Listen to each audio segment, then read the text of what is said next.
Rebuild Upstate is where I work. Rebuild is a 16-year-old organization.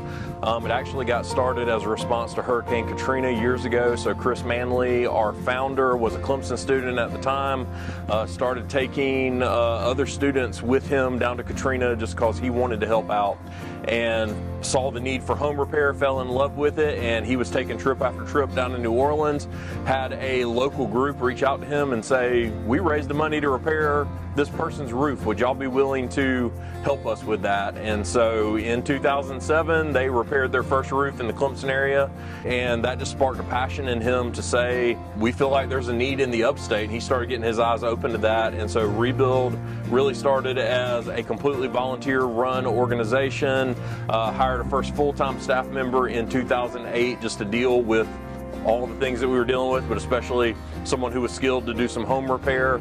Over the last 16 years, we've repaired over 1,300 homes, 3,100 projects on the homes that we have repaired, and we exist in Greenville, Anderson, Oconee, and Pickens County.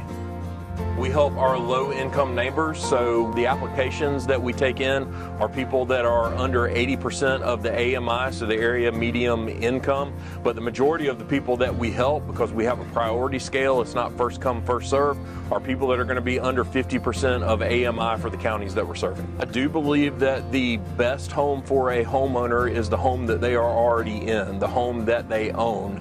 A lot of our homeowners, it's not that they are not trying to repair their homes. They're trying. Sometimes they come up with some creative solutions to try to make home repairs work, but whether it is because they are aging and have a lack of ability, or they have a lack of knowledge, or because their other necessities make it impossible to invest in the repairs that they need, homes go in disrepair and problems don't go away. They tend to get worse over time, and sometimes the problems become to a point that a homeowner just recognizes that they can't deal with it. And so when you have folks who are aging adults, they are trying to age in place, and we are there to help them however we can with any home repair need. It could be anything from the foundation to the roof.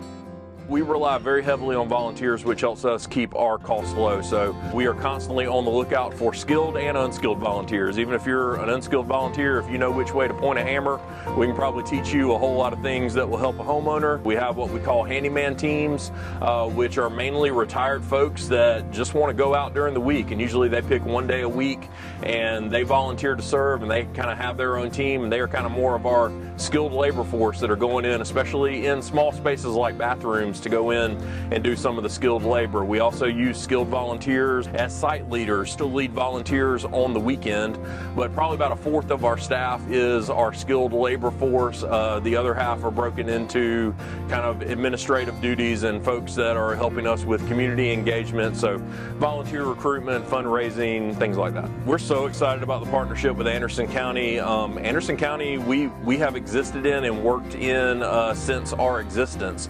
The nature of the way that the organization grew and where our staff was located, it especially grew in Greenville County, which is where historically we've been doing more than half of our work, but we have been in Anderson, Oconee, and Pickens. And so what this grant is going to enable us to do is really take what we are doing and expand it. So we are looking forward to helping many more homeowners than we have been able to, mainly due to lack of funding and volunteers.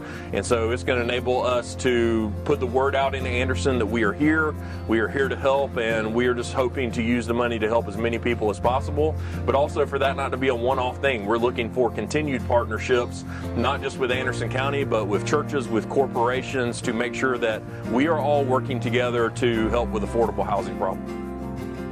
I've lived in Anderson for 26 years, so I'm from Seneca originally, came to Anderson College in 1996. You can't tell right now because I'm sitting down, but I'm 6'7", so I played basketball there. Met my wife there, and then I got involved with a church plant that turned into New Spring Church. And so I worked and served at New Spring Church for 20 plus years. One of the biggest parts of my job there, especially over the last decade plus that I was there, was being the missions director. So I got to travel the world and work on community development and get outside of the walls of the church and go help folks who were struggling in every way that you can imagine, a lot of that in third world countries.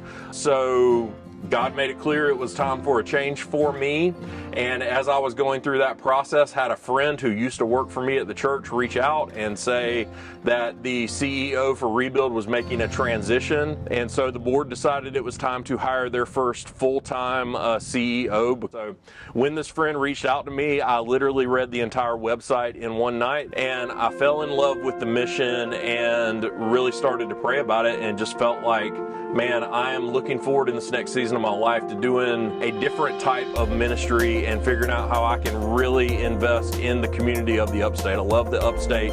The Upstate is home, and it is not okay. You know, the affordable housing crisis is one where for a lot of folks it is out of sight, out of mind, but if you've ever gone out to do some work, which I used to do in the church, would lead some teams to go build some handicap ramps and do some home repairs, also just helping other nonprofits to do some repairs for them through the years. But once I got my mind wrapped around what the affordable housing need was in the Upstate and Rebuild's unique model for being able to help with that, I fell in love with the mission, and it's something I wanted to be a part of.